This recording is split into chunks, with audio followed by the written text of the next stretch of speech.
Hello दोस्तों, नमस्ते प्रणाम। हम किरण शर्मा, हम मंजू शर्मा अपना चैनल पर सबके स्वागत करे छी। नमस्ते प्रणाम, सब दीदी भाई के प्रणाम, सब यूट्यूब फैमिली के प्रणाम, जते जाए दाई माई चाची सुनवी सबके प्रणाम करे छी।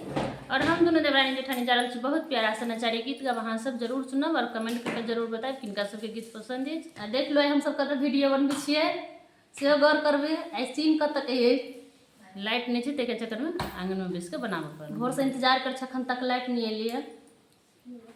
बाबा यो सोनी खोलियो नजरी के भरिया, हम खरया ही दुआरिया ना।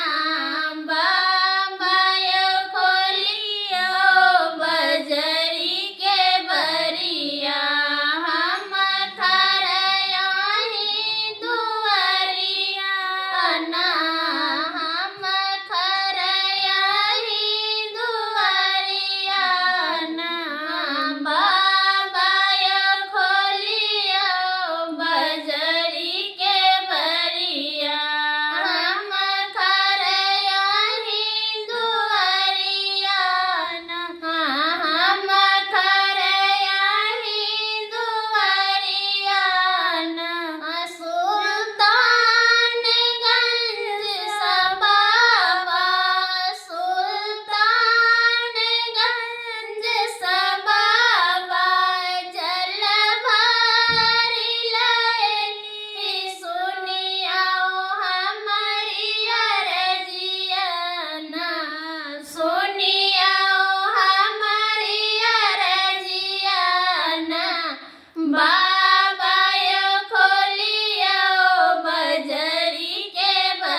खोली